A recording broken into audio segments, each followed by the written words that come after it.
So first, I just want to say, thank you to everyone for coming onto the panel. You all have, busy careers, and I know this is a big time out of your day. So, thanks for coming to talk with students about not just your careers, but also, how does one prepare for a career in journalism? It's, the word on the street is that it can be quite competitive. But at the same time, I get the sense that it's also starting to grow again. So are we all here? I'm not quite sure. I'm having trouble seeing everybody. But Kevin, you're here, and Charlie and Erin and Joe? I'm here. Do you need us to turn on our video now? I think so. Yeah, I feel like I'm talking. I feel like I'm talking to myself. I'm like, hello. So I won't. I haven't been doing Zoom for a whole year, so it's. I don't miss it. I'll tell you that much. And I wish we could all be in person because it's much easier to connect. But as I was saying earlier, thank you. Hi, Joe. I didn't see you earlier. Nice to meet you. Well, I think maybe we'll just launch right in. We've got a lot of participants already. And before we started earlier, I was talking to Charlie about how a lot of teachers in SUNY Albany, the past week with Russia's invasion of Ukraine, it's been, interesting to, it's been a source of connection with students because it is a news story that is hard to ignore. And it's been, I don't mean to diminish what Ukraine is going through, but it's been fun to actually engage with students over news. And everyone is coming to class informed. And I just wanted to ask, if you recall when you were in college, what was your relationship like with the news? And looking back, do you think that your relationship with the news prepared you for a career in the news industry? Did it help in ways that maybe you might not have realized back then when you're in college? Charlie, maybe I could just start with you since we were talking about it and you've been prepped a little bit. Well, when I was at UAlbany, the news was newspapers, actually, right. Real physical papers. So it wasn't, there weren't a lot of different options in it, but I was always a news consumer. So I always read the newspaper. I delivered the newspaper when I was a kid. So it was more of it was a very natural thing. And I remember one of the things about being at Albany, I was in the campus center when the Challenger exploded, and it was a deep moment on campus of everybody in that, in the campus center when that happened. And so the news has always been something that's interested me, and reading it is something that, well, obviously now it's part of my daily life. But I think it's important, and I think it's important to sort of live an informed life. Right. Yes. And what kind of news outlets would you read back then? Whatever newspapers they would have. They used to deliver some of the New York newspapers up to the campus center. So they would have the Daily News or the Newsday or New York Post or the Times, the Bergen Record, some of the different newspapers that were from down in the city, plus the Times Union. And I believe there was the Knickerbocker News or another newspaper then as well here. Right, which is vastly different today because our newsstands on campus are not stacked anymore. Obviously, because we're all getting it online. And yeah, I sort of feel a little bit that we lose a newspaper culture and identity. We used to sort of identify with, I'm the New York Times reader and I'm the New York Post. And it's the same with books. If you're not reading the books, you get on an airplane or on a train, you see what someone's reading, and it's a source of conversation as well as connection, and then that leads to networking. But Joe, what about you? Because for a while, you were on the round table, and I remember your voice sometimes driving up to Albany, listening to you on the round table. So you were clearly a big news reader. Were you also big news reader when you were a student, and did it influence you in any way? Yeah, I've always been a voracious reader of news, and a consumer of news. And I think even at UAlbany, again, anything that would run the gamut from, the New York Times, the Daily News, the Post, LA Times, Boston Globe, but also, running the gamut, unlike Charlie, at least we had the internet age when I was there. So I don't know. Thanks, Joe. Come on, you're burying me. I'll tell you this, there's nothing there's nothing better than picking up a paper and seeing your name in there, seeing obviously the news of the day. So even still, I get the time being delivered to my house right now. So I've always been that voracious reader of news and consumer of news. From when I was even before UAlbany, when I was high school and elementary school. So I've always had that in me. Did you ever find yourself making connections with professors or other people outside campus based on information that you shared from reading the newspaper? Yeah, of course. I think that's where, you're able to build those original connections based on shared history. As we all know, journalism is that first draft of history. So, being able to have those conversation points earlier on certainly has helped set my career path forward. Right. Well, something I've noticed just in my classes alone, it's not always the case, but we are naturally gravitating towards one story and we're following it like mad. And based on that, I'm getting closer to students in a way that I haven't sometimes in the past when we didn't always share the big stories together, unless, I turned it into an assignment or something. But it's nice to have that natural connection, and because it leads to other conversations too. And I get it's a little window into the student and what they're thinking about and how they think about world affairs. Absolutely. Yeah. Erin, and what about you? Were you a big voracious reader of news when you were in college, or did it come earlier or later? No, I actually wasn't.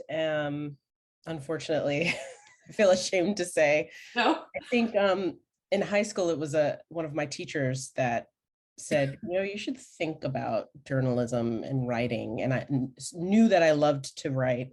And I went to a performing arts high school in New York City at the time. So honestly, and I'm a broadcast news reporter, so it's kind of a nice meld of two of my loves. There's a little bit of performance element in broadcast news, but I would say that it was a journalism professor of mine at UAlbany who, after one exam, who wrote, you should be reading a lot more of the news.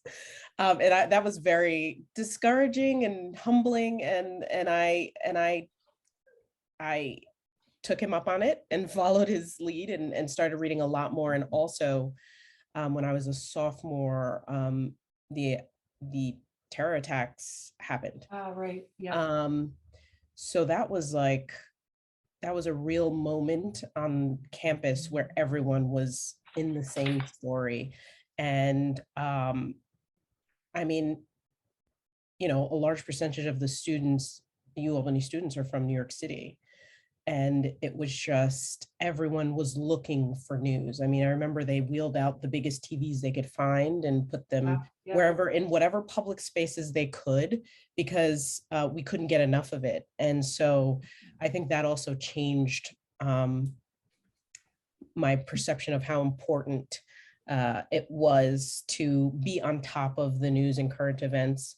I think I hadn't declared a major quite yet by my sophomore year. I had taken a journalism class, and that's when my teacher was like, oh, you need to be reading a little more. But after that, it took off. I started reading a lot more. I started doing even a lot of my own training, reading books that would help get me better versed with, our government and how it works. And so yeah, I needed a little push, but it happened while I was at UAlbany. Great. And is it because you wanted to be someone who was sharing important news, or you wanted to, what exactly made you want to switch? Did you want to be someone who was helping other people get informed, or did you want to reconnect with that feeling where you are kind of part of a community and trying to? It was just about offering people information and keeping my community informed and telling stories in a way that I knew would speak to that would help people essentially. Right. Yeah. And Kevin, what about you? You said you were majored in history, which assumes a lot of reading. lots of reading, lots of writing, and like Charlie and Joe, I grew up reading the daily newspaper. That was just our household, and my parents sticking the newspaper in front of me when I was really young, because thinking to get me to read the comics was a start. They didn't realize that I was just going to read the sports pages every day. So when I went to Albany, it was the first time that I didn't have that daily newspaper delivered to a house or a dorm, wherever I was. So my news consumer habits changed a lot. I remember loving it when I was in the campus center or somewhere where somebody would like leave a USA Today or New York Times behind, so I could eat my sandwich and read that paper that was there.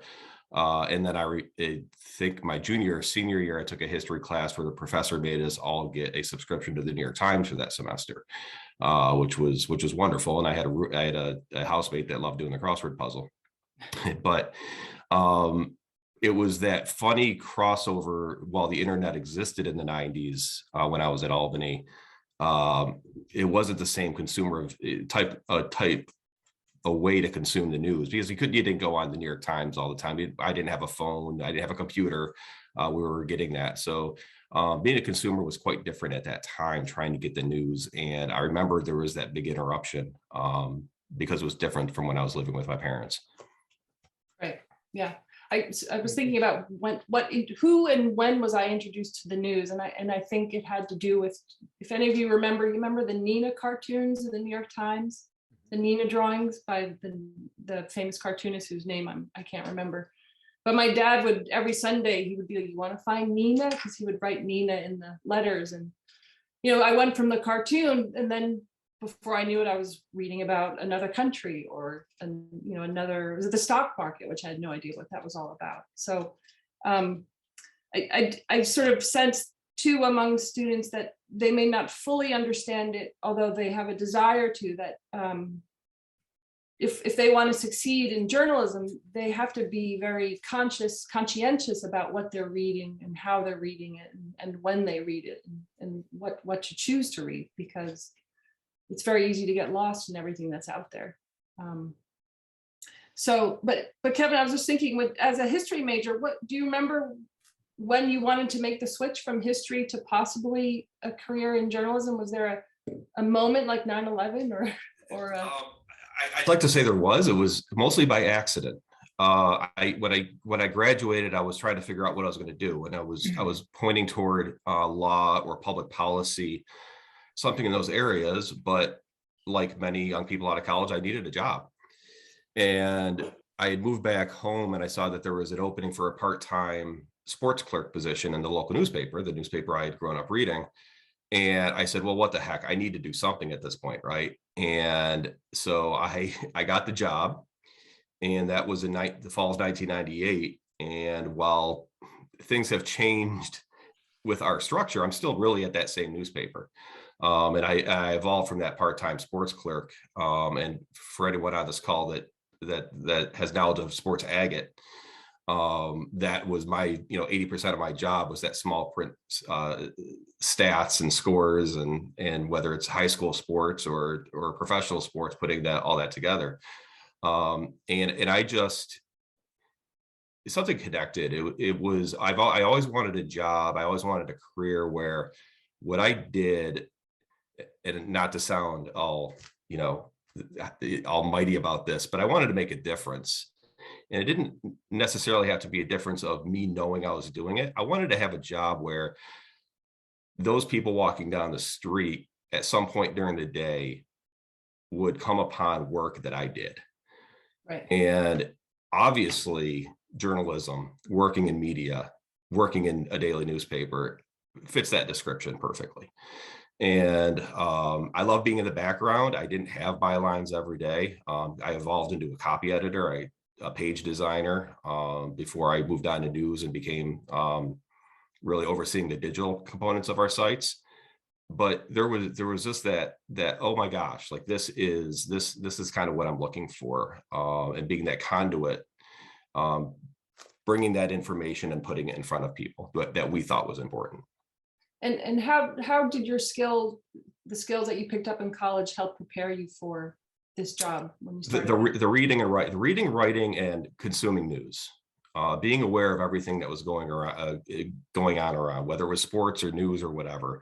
But the reading and writing that you really have to do as a history major, and a lot of, especially too, with the writing intensive courses that we had to take. I still remember it was a history professor that when I turned in a paper one time, he just said, you know, you have all the ideas here, but you don't know how to put them in words. So here, you know, go try again. Have had many editors do that to me too. So that's the main thing. Reading and writing, it doesn't matter really what kind of journalism you go into, I think, but if you have those skills, is going to take you a long way. And the more you read is obviously writing is important, but the more you read is going to help that skill also. Right. And, you know, I'm sorry, in the beginning of this, I forgot to tell students that if they have questions, you can put it in the Q&A. Please don't put it in the chat. It's easier to organize when it's all in the Q&A, and that's the little tab at the bottom to the right. And Joe, what about you? What led you to starting Relentless? Did you set out to be a reporter, or did you set out to be in public relations? I wasn't quite clear about that on your bio. Sure. So, you know, originally before transferring into UAlbany, I was a broadcast journalism major over at Hudson Valley Community College. And so I had then figured, let me kind of marry my interest in politics and policy plus journalism. And that's kind of where I kind of guided myself toward maybe PR. And there were a number of instructors, you know, first and foremost, Mark Marchand was, you know, my PR guru at UAlbany. And so with that, I kind of saw that path. And, you know, there was a point where I did see myself, maybe I can go into, you know, broadcast journalism in that way. But then, you know, right after graduation, I got immediately 2 job offers. One was to work doing communications work for a political race down in Virginia, and the other was to work for a tech PR firm up in Saratoga Springs. So decided pretty much immediately go into PR, and that's what I've been doing for the last 11 years. But that was kind of the interest, but where I wanted to have something that I can marry these interests together, plus the creative services side, so to be able to tell stories in a different way in that sense. Right.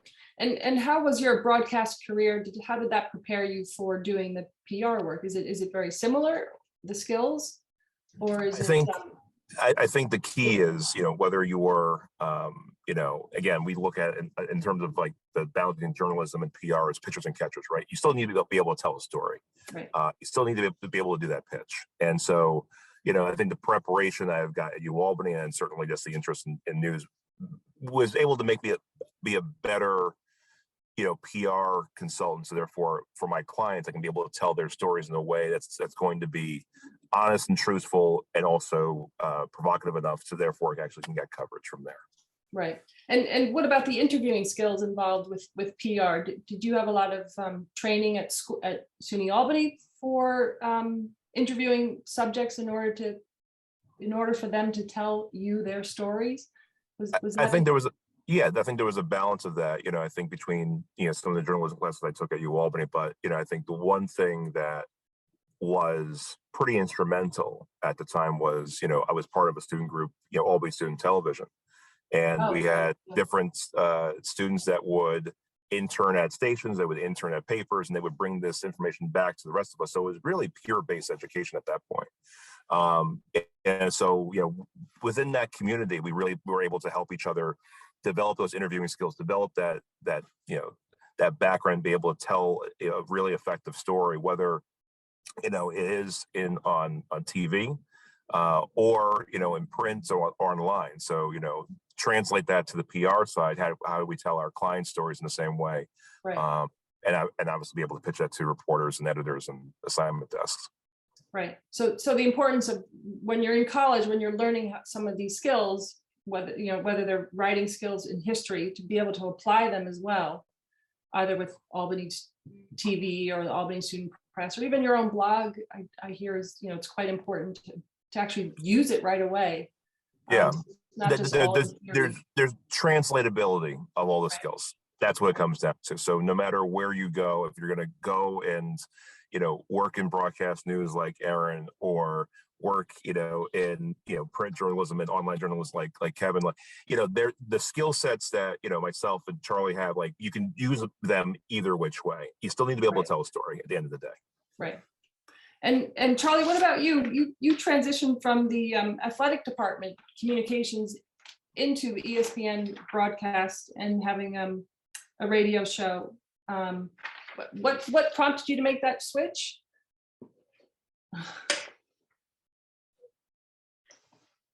I think we're missing all the good stuff. There we you go. It was a weird transition. I started. I graduated from communication. I had a communications degree, and from there I got an internship with Time Warner Cable. That was here, and that's really how I started into getting into media. When I was in college, I said, I got to find a job in sports because I like sports. So if I'm going to work, I might as well work in something I like, and just tried to, do as many different jobs as I possibly could to be able to swim in a direction to be able to find one of those. And I never thought about doing on-air things because I really just wasn't that kind of person. And I took a public speaking class at UAlbany, and it really helped me with, okay, well, there's nothing to fear about public speaking, whatever. And I got very comfortable with it and ended up doing some stuff at Time Warner, which sort of led to other things. And then I sort of went behind the scenes in minor league baseball, doing management there. And then when I went to UAlbany to be the associate athletic director, I was already doing their games. I was doing play-by-play and color for their football and basketball games. Then went into administration. So I thought I was done with broadcasting. And I got to that nice age at 55 working for the state. And I said, well, maybe it's time for me to do something new. And I decided I wanted to, I didn't know what it was going to do. I worked out very fortunately that I ended up doing a Sunday show with ESPN Radio, and then it parlayed into doing the afternoon drive show. So, really all the basis of it comes from UAlbany and the experience that I got there. Right. And the show was not a long-term goal that you had, that you were trying to reach for? No, not really. I wish I could say it was. It was very, I enjoy it, but it was not something I had even remotely thought about. Right. I coach baseball. I do a lot of different things. It worked out. And it was sort of a natural, I had done color commentary for radio and on ESPN and ESPN3 and so forth. So talking about sports was always something very natural with me, but the sports talk format wasn't something I had done until really like 2 years ago. Right. And Erin, what about you? How did you transition from, it said you had a BA in music. So how did you make the switch from music to journalism so quickly?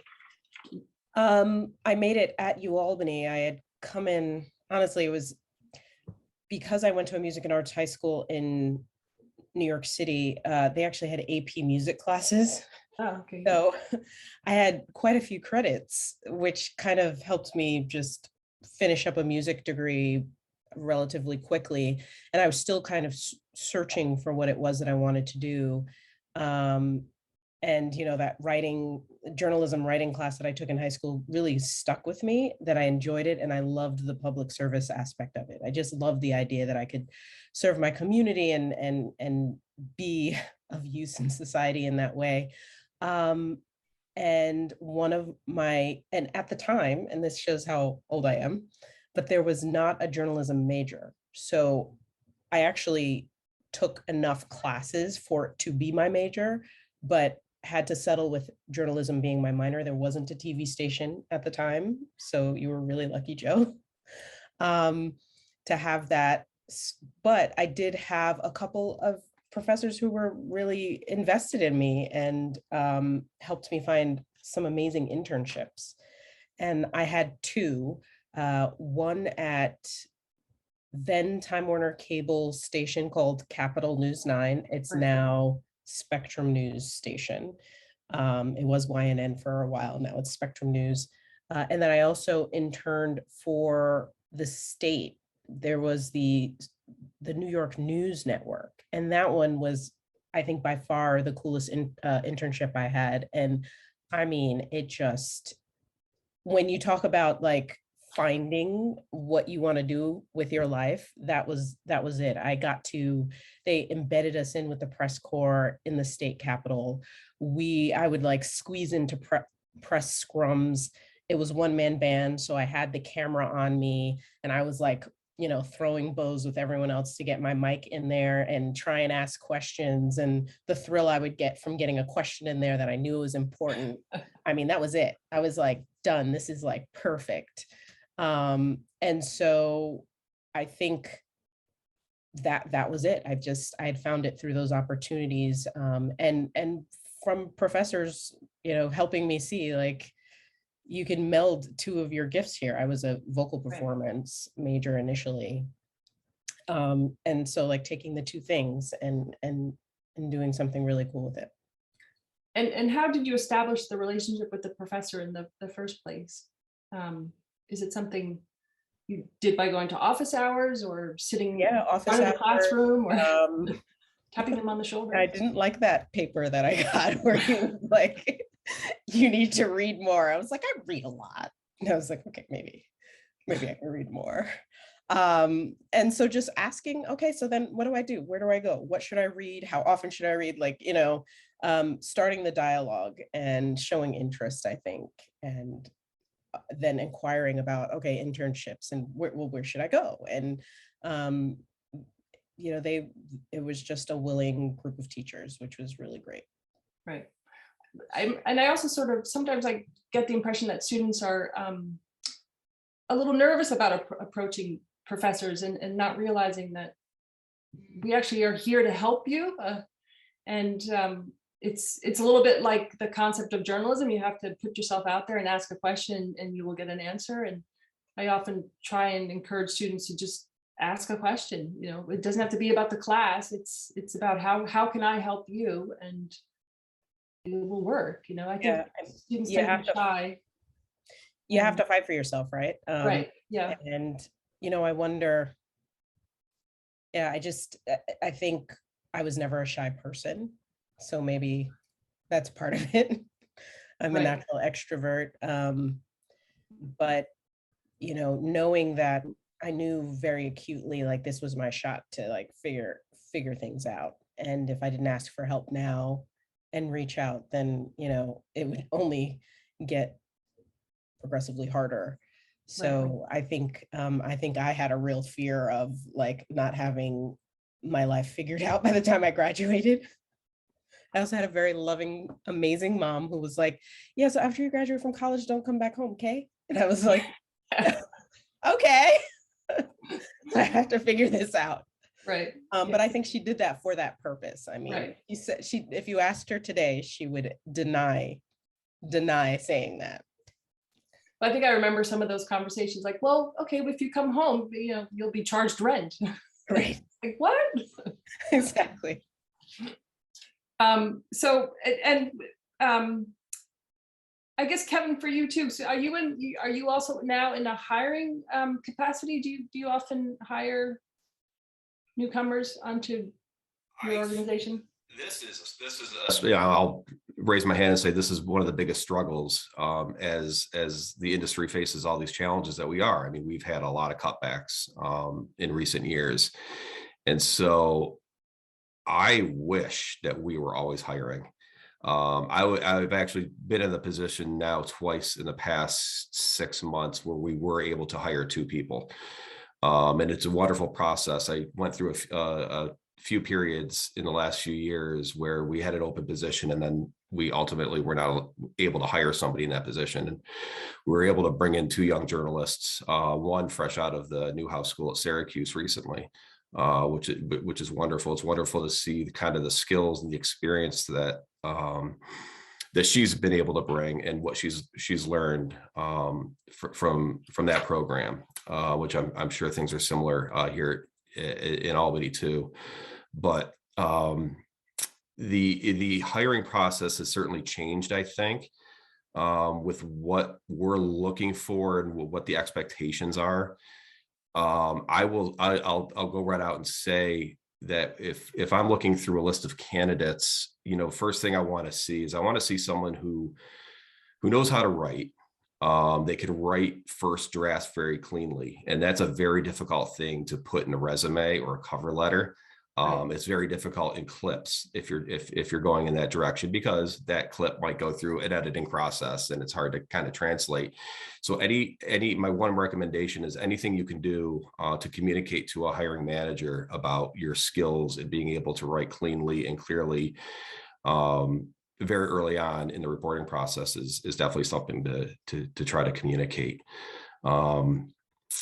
But when you're looking at someone's clips, is there a certain type of story that you're looking for that might indicate a certain quality that one applicant might have over another? It might depend on the position that we're looking for, but someone that's going to bring in that clip, you'd expect to see a real person in that story. Not just a list of official sources, public, whether that's a public official or a politician or somebody. Those are extremely beneficial in a lot of stories, but you want to see how they can make connection with a real person. And we always say when we're talking about coming up with a story with reporters is they have a great idea. They've got a great topic. They have a great story. And then you ask for who's the real person you're gonna make this relatable for the audience. And very simply, that's the hard part. And we always say, okay, now the hard part, what real person are you going to get? So for a young reporter, for any reporter to be able to make that connection and bring a real personality, a real person, someone that's relatable into a story is a great skill to have, because it's a difficult thing to do. Right. And Joe, does that apply for public relations as well? What do you look for in a candidate when you start looking at applicants? I'll tell you this. I mean, it's exactly what we're looking for. I mean, what Kevin said was pitch perfect. When we are looking for candidates, and it's interesting because on our end, we can't hire people fast enough. We have clients who are trying to tell us different stories. They're trying to put together whatever campaigns. And, for us, we need storytellers. We need folks that can be able to communicate, not just to media, but to the public or to a various, whatever the audience might be. And so we want folks that are able to connect that dot. So obviously, if the client has a new product, a service, they have an announcement, they have whatever it's going on, okay, well, that's great. Well, who's the audience, right? And how do we tell that story? And what are the methods and the means? And obviously, all of that has to go into it. So, the skill set is very similar. The difference is, who the master is. If for journalism, it's obviously the public, we have an obligation on our end, on the PR side, to the client in that side. Right. And do you require a certain skill set in technology, or are you willing to train people at work for the technological skills if they show signs that they have initiative, or they can go find the stories about people that make their work more relatable to the public? Do you find that time to do the training if you think you have a candidate that? Yeah, I mean, we still want folks to have a baseline, in the ability to be able to write and be able to communicate and all of that. So we do provide training. There's our own boot camp process that we bring through, whether you're staff or, our internship program that, students are certainly welcome to apply for, so we make sure everybody's trained in that same way. So therefore they can communicate to whoever they need to. Right. So Erin, also, I was just thinking in terms of you're exploring your health show. How did that come about in terms of? I mean, it must be quite difficult to have your own your own initiative like that on Spectrum Network. How does one accomplish that? So,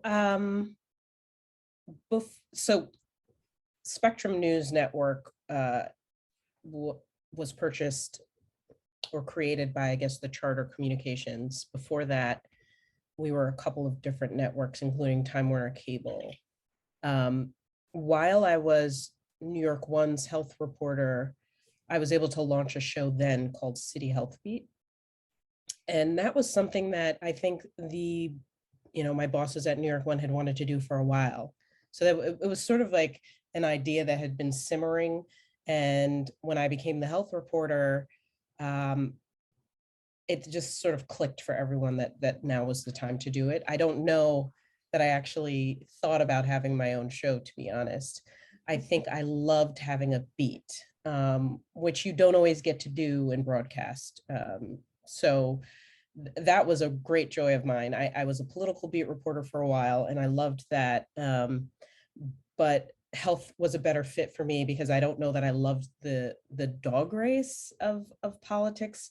Right. I loved breaking down policy issues and explaining to people how it would impact their lives or might not, and I did enjoy the holding politicians accountable part. But so the health beat was a really great fit, and I think I've always been one to seek constructive criticism, find a mentor in the newsroom, really try and build relationships with my supervisors and my managing editor, just to get better at the job. And also I just like having good relationships. You spend so much time with your coworkers and at work. Having a sense of camaraderie, I think, is important for good mental health. So I think I naturally built really great relationships with my colleagues. And so when the opportunity came for a show, and they saw my sort of passion behind my beat, they were like, let's just do this. And so a team was assembled and we were able to do a show. Then when we were bought out by Charter Communications, the show was canceled. But it was still, again, it was that sort of thing where they were like, we just want to redo it. We want to do it differently. Right. And we also need to recognize that the industry is changing. For those of you that don't know, Spectrum News stations are a subscriber benefit for people who purchase cable through Spectrum. And so people are cutting their cable cords. I would say probably 75% of the people I know in New York City do not have cable. And so there's been a shift over the past few years, and I think this answers some of the questions in the chat, but there's been a shift over the past few years to focus more of our energies on building out our digital presence. We have millions of digital subscribers who buy our Wi-Fi or purchase our mobile phones.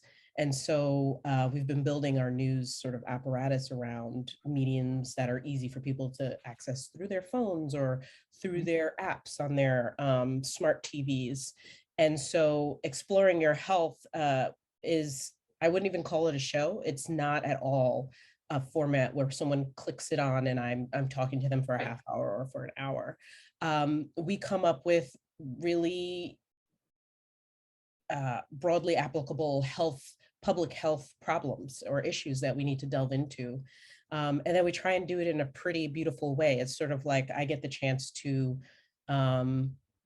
do not documentary style work, but featurey, longer form health pieces that, honestly, it's like a documentary in broadcast news world, because at a normal TV station for your 5 o'clock news or your 6 o'clock news, your story can't be longer than a minute and a half.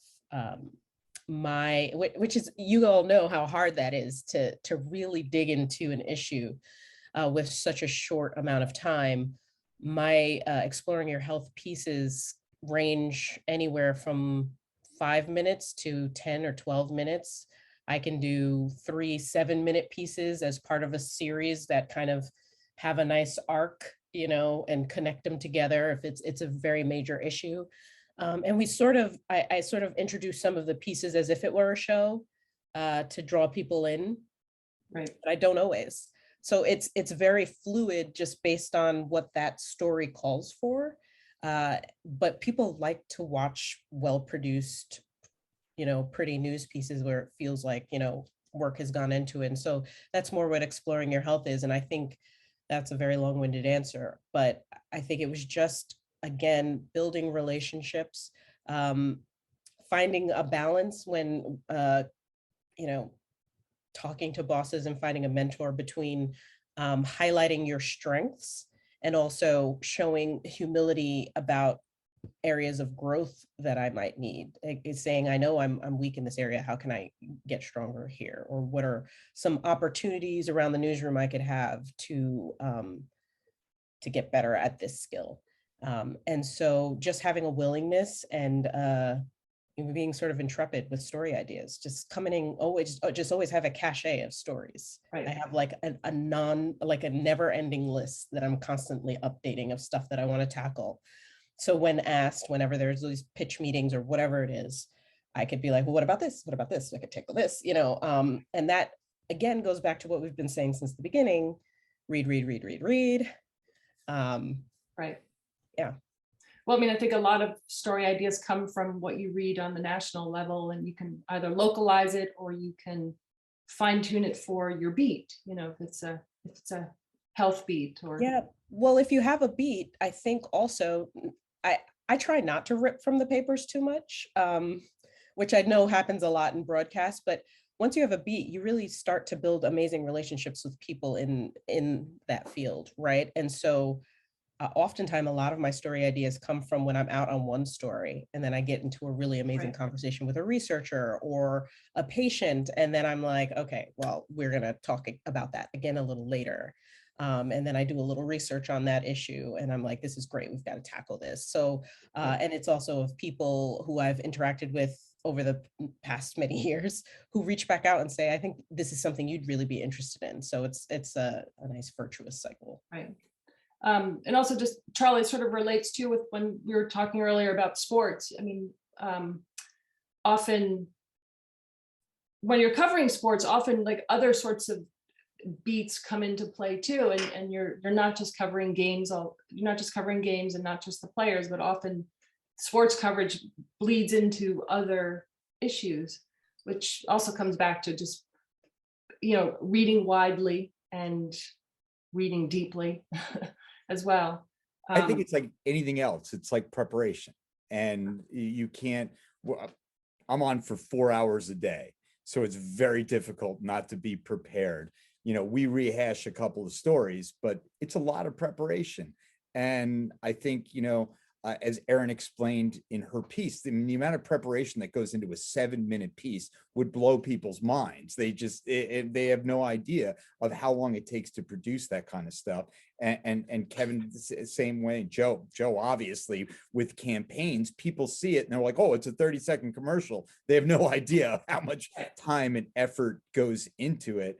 And I think that if the students can come away with one thing, you've got to be ready to really be doggedly prepared. And that means a lot of reading, and it means a lot of sacrifice of time just to be able to be ready to do your job. And on any given day, it's a lot of work.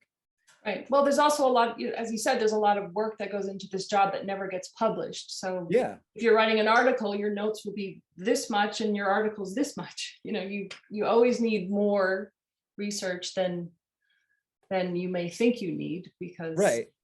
I mean, so like our segments are normally 10 to 15 minutes. I mean, I could read I could put a half hour to 45 minutes of prep into that, and that's live because it's short. If it's something that's pre-produced, like Erin would do, or articles that Kevin does or Joe, I mean, those things take days and weeks and and so much time to put in, and a lot of it you can't just, as you said before, be prepared one day for things. It's a constant preparation of building your foundation to be ready to go and be ready to do what your bosses ask you to do. Right. Well, it's something I love seeing when students take part in the Albany Student Press that we have on campus. you know, the bigger stories always come from the smaller stories. So I love watching them do the smaller little stories about one little problem on campus. Then before you know it, it leads to something actually quite large. And it's like, wow, you know, that's quite an important story, you know, that you've got on your hands now. I think there's this misconception that big stories kind of tend to just drop into your lap, but they come from just constant focus on a beat, covering one issue over and over and over again, and it incrementally leading to something that has that's quite big, you know, and very important. And I just got a message from Melissa that we should kind of switch over to the Q&A now. If Melissa, are you ready to do that? And students can ask you questions. I am happy to do that. Great. I'm Melissa Samuels. I'm the Director of Alumni Programs with the UAlbany Alumni Association.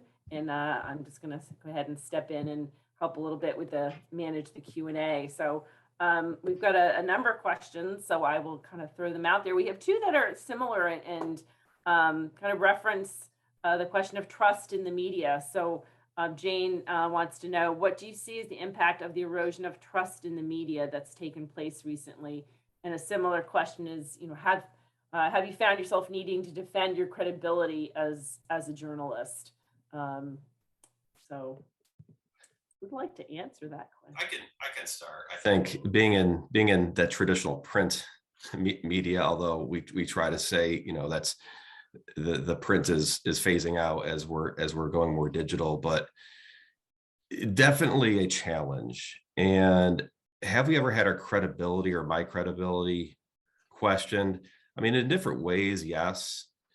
There are so many different platforms out there now. It's not just a newspaper or a few TV stations and a radio station in the market. Now people are going so many different ways to get their news.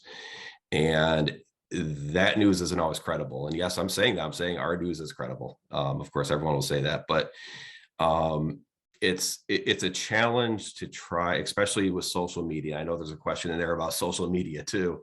I think there's a lot of overlap here on this topic. It's to continue to do, I think, focus on what we know we do well. Is what we try to do. We try to grab the topics and the issues that we think will resonate, and we want to do our best to present it to our audience.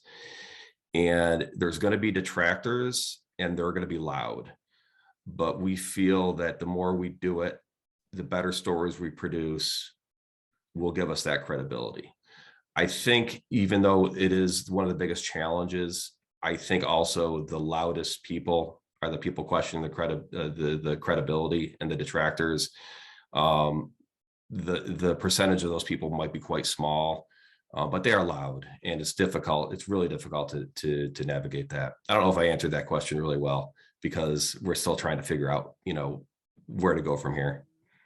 No, certainly. Anybody else? Erin, I see you turning your sound back on. Go ahead. This is a really hard question. We are still trying to figure it out, as Kevin said. What are the consequences? Let's look at the vaccine rollout over the past year. You know, there's just been there's so many voices out there. And I remember being very frustrated when I was a political reporter covering the state capitol. And that's when Twitter got big. And I was like, no, you know, because everyone was rushing to just like break news. And, you know, we started not confirming things as you know, as we would have for a piece that was going to make air or a piece that was going to go to print. It was just like, you know, hearsay. You just wanted to be the first one to get it out there. But I think that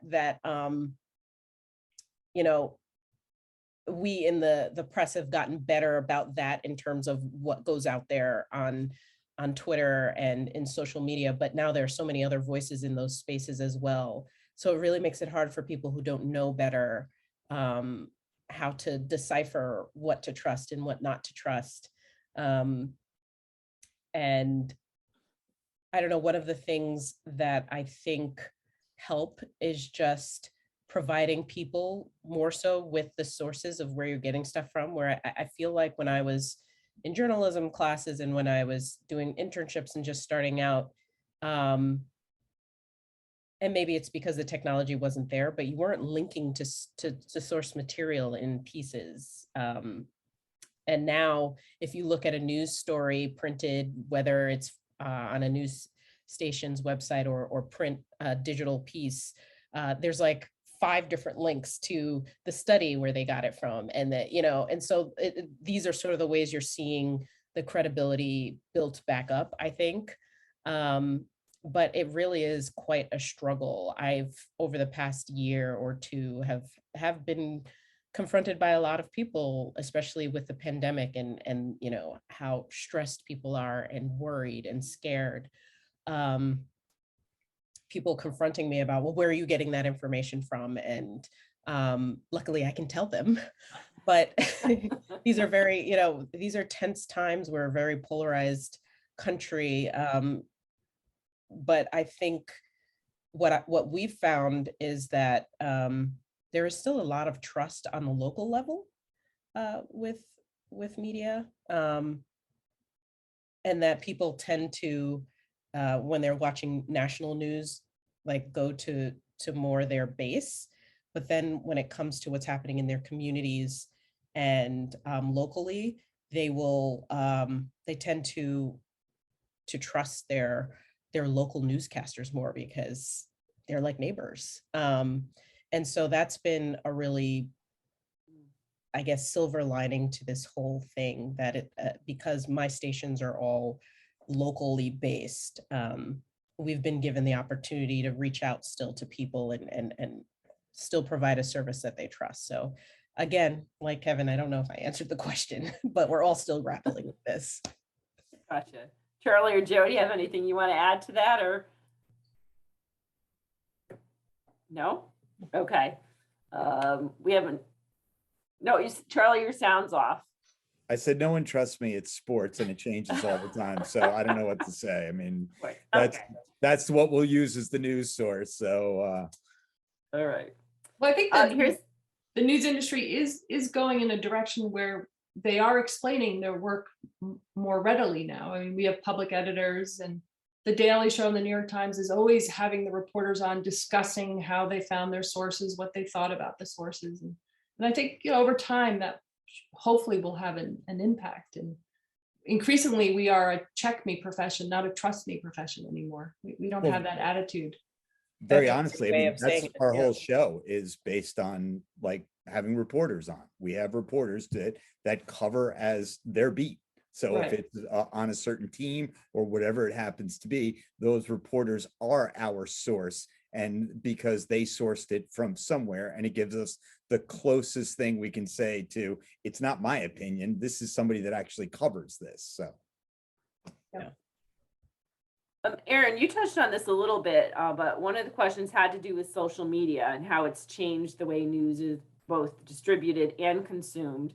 And the question is, how has social media impacted your work in either a positive or negative way? Yeah, I touched on it a bit. I still have a very tense relationship with social media. I don't love it. I like to put a lot of research and work into the pieces that I present. And it's hard to, you know, the medium is just not built for that. But I think we're figuring it out. So, you know, at first I had an adversarial relationship with social media, but that's not going to get you anywhere, because it's a great way to guide people back to really good, thoughtful, deeply researched topics. So we've, you know, especially with my digital initiative, Exploring Your Health, we've been finding ways to kind of like draw people into the story by playing with motion pictures and interesting little memes and stuff, or a fun GIF graph of a factoid that draws people into a story. And while I'm not very good about posting that stuff on my own social media sites, we do post them on our station sites, and we play around with social media that way. But I do admit that that's something I need to work on personally, but there's also a tension there for me about wanting to not share so much of myself. And that's the very thing that social media kind of requires of you in order to build followers. You have to not only share your work, but also share your personal life. And I don't like that. You know, I didn't go into journalism to talk about my kids or to discuss my hairstyle today. So there is still a constant discomfort that I have with that, because I want people to take my work seriously and just focus on what I'm trying to get across through my pieces. But you also don't get followers unless you seem really approachable and you seem like someone they want to go and have a drink with. And so, that's an interesting balance that I'm still trying to figure out. I'm going to pipe in. I also want to emphasize too is how important social media can be in your reporting. Whether it's engaging with people or finding sources or just finding those trending topics that people are interested in hearing more about, social media is a really important tool. And so while it can be that most annoying thing, as Erin said, that is part of our jobs, it can, the comment section can be a comment section of filth sometimes. But it is also, it should be in a reporter's toolkit that they should know how to use. And there's a lot of stories that are going to come from social media, and you're going to really build a story out of what you gain out of social media. Joe, I wonder if coming from the public relations perspective, you have a different perspective on social media and the role that it plays for you. It's become a larger suck of our resources, because I think for all of our clients, whether you're a public official, whether you're a public organization, you're a nonprofit, whatever you are, creating that content and creating those narratives takes up quite a bit. I mean, right now, we manage 175 different platforms for clients right now, enough where it's like, it's really the amplification factor of what we're trying to put together. But it's, I do share the same gripe. I wish it wasn't as big of a need, but it's necessary evil, unfortunately. All right, we have maybe time for a couple more questions. Fiona would like to know, what are some of the hardest things about pursuing a career in journalism that students who are interested in this career field should be watching out for?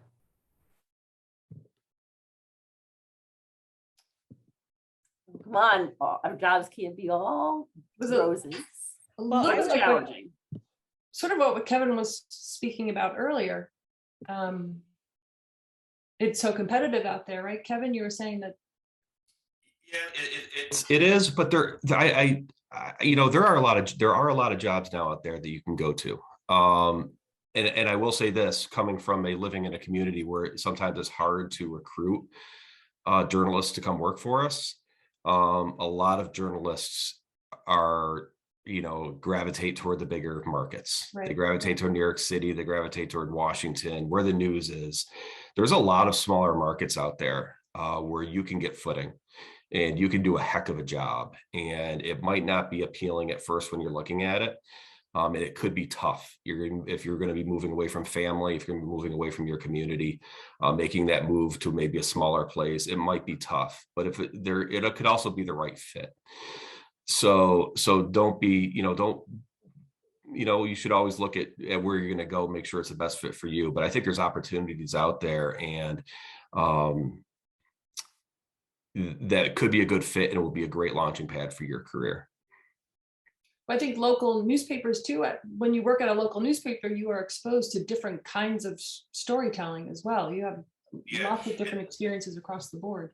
And I'll say this, I do work for the USA Today network, so I'll kind of pitch this. But, one thing our journalists, the young reporters and journalists enjoy coming in now, is as we've shrunk, as newsrooms have shrunk, we've actually grown with working regionally, statewide, nationwide, with resources.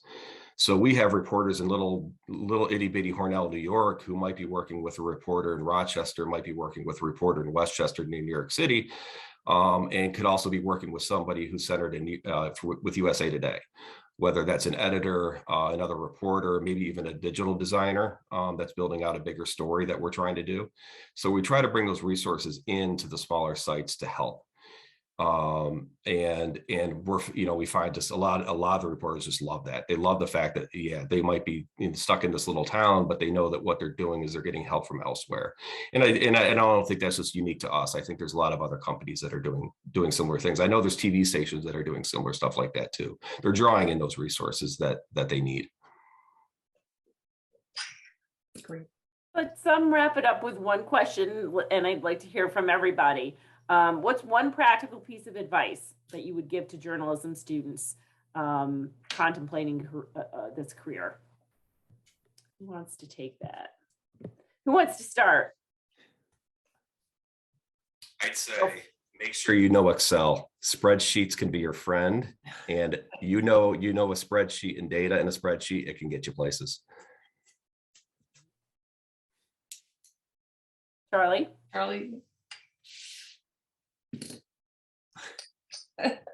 I'm muted. I would read. Let your voice be heard.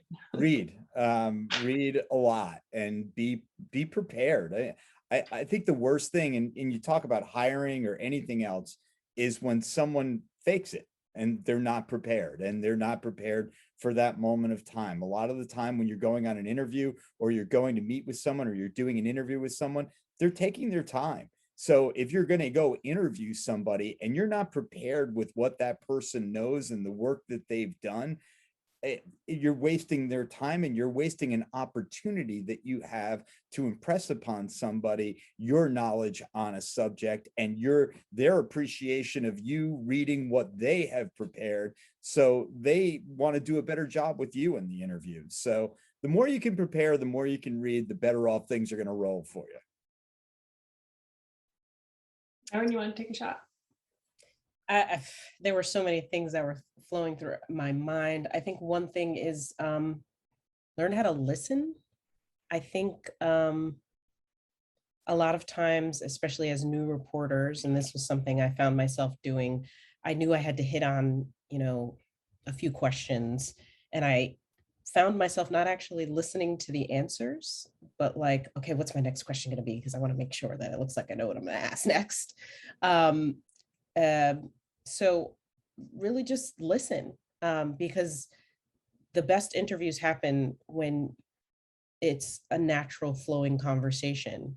And of course, write down a couple of questions that you can refer to your notes, but really some of the best conversations and insights into a problem come from natural flowing conversation where you are sharing a little bit of yourself, and that's what draws the humanity in the person out and also makes the story better.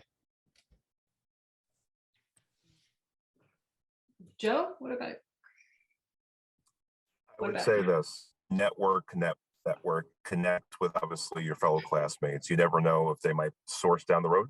You never know, they might be a future client or at least some sort of resource for you, in your career. I can tell you right now, there are folks that were in journalism classes, public policy classes, any class at UAlbany that, 11 years later, they're somebody I need to reach out to for a particular project or a particular topic. So, keep the people that you're currently in class with, like, don't just say, well, I met them in the class. Like, maintain those relationships, maintain that network, because you never know what good it can actually cause in your career. And Melissa, I would just like to once again plug the Albany Student Press, the Albany ATV, because those are places where you connect closely with students and work on projects together, and it's a place to produce with others. So yeah, great opportunity to get that hands-on experience that I think all of our panelists would tell students they need, right? So find different ways to get that experience, and start building your resume, building your network. Yeah, great advice. Yep. Well, thank you all so much. On behalf of the Alumni Association and our journalism department, we really appreciate you spending your time with our students tonight and sharing some of your expertise and your experience. Thank you so much. Thank you all too. Thank you very much for Of course, coming. thanks for having us. Good luck. Have a great night. Good night.